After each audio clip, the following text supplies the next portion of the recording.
नमस्कार. आम आदमी पुणे शहर घोरपडी पेठ झोरा कॉम्प्लेक्स समोरची जी बाजू आहे, हे संडास होतं ना. हे सुलभ शौचालय होतं. हे सुलभ शौचालय बंद होऊन जवळपास 6-7 वर्ष झालं. त्याच्यामध्ये नाही तसली घाणे शेजारच्या नागरिकांना, आसपास असणाऱ्या लोकांना इथं खूप मोठा त्रास होतोय. प्रशासन किंवा ते झाडू खातलेले लोक जो काय कचरा असेल तो इथं डांबून ठेवतात. जर तुम्ही तो वर पाहिलं, वरच्या साईडला इथं सगळा कचरा टाकलेला आहे आतमध्ये. घुशी घरापर्यंत 4-4, 5-5 मजल्यापर्यंत जातात. आता काल परवा दिवशी एक लहान बाळाला भूत चावली म्हणून यांनी आम्हाला पाचारण केलेलं आहे. क्या होता है? इधर के सब चूहे हमारे बिल्डिंग में आते हैं। हाँ। बिल्डिंग में आके सब जो बाहर के अगर चप्पल वगैरह निकाले रहेंगे सब तोड़ डालते हैं। अच्छा, और आने जाने वाले इनके आन के ऊपर भी आते हैं, पूरे अच्छा। काटते भी हो कभी कभी। ये कब से बंद है? कब से बंद है पूरा? 5-6 साल बहुत साल हो गया, 8 कितने साल हो गए? 7-8 साल हो गए. अभी क्या तकलीफ हो रहा है आपके स्थानिक लोगों को? अभी ये सब चीज़ों से इसको लोगों को इससे बहुत तकलीफ है। मीन्स चूहे गाड़ियों की वायर भी खाते हैं और लोगों को भी बोलो तो तकलीफ है। और उससे हाँ, घर में भी, बिल्डिंगों में घर में भी आते हैं। तुम्ही तक्रार वगैरे दिली नाही का काय?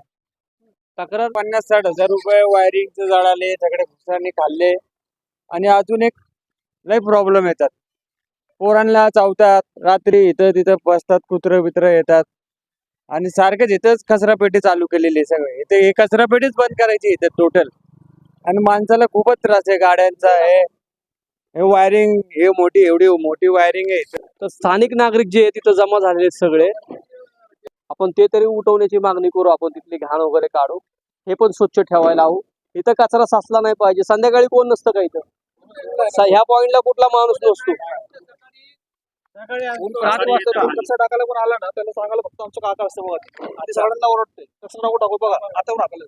कचऱ्याची घंटा गाडी वगैरे येत नाही का? सकाळी येते. सकाळी 6 वाजेपर्यंत निघून जाते. 7 वाजता आली ना, त्याच्यानंतर नसते. लोकं काय करतात, येता आहे ना, पिशव्या आणून टाकून जाते. ते इथपर्यंत जमतात सकाळी. ओके.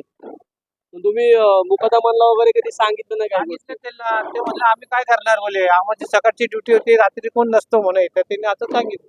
इथं झाडायला वगैरे येतात का लोक? सकाळीच येतात फक्त, इकडनं झाडू मारतात. फक्त उचलले का गेले का मग त्याच्यानंतर काहीच नाही. दिवसभर ताजीनंतर ओके. सोसायटीचा कचरा टाकायचं म्हणत ते जे आमचे वॉचमॅन आहे ना, त्यांच्याकडून पैसे मागतात. किती पैशाची मागणी करतात?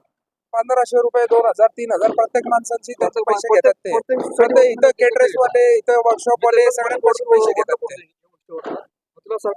कोण पैसे कोण मागतं? नाही मुकदम नाही, ते आहेत ते मुकदम. इथे जे कचरा जमा करायला येतो ना तिथं, ते वागतो. प्रायव्हेट मधले येतात का कॉर्पोरेशन मध्ये? आमचे प्रायव्हेट मध्ये ना, ते आम्ही पगारावर ठेवलेले त्यांनी. ते पूर्ण अख्खं बिल्डिंगचे कचरा जमा करतो, ती बाहेर आणून ठेवते. गाडीवर पलटी मारा, ती गाडीवर पैसे मारायचे. 1500 म्हणला बघते. गाडीत पलटी करायचा कचरा. अच्छा, फक्त कचरा न्यायचं त्यांनी, म्हणजे ते नाहीतर कचरा नेत नाही. पैसे नाही दिले तर कचरा नेत नाही ते.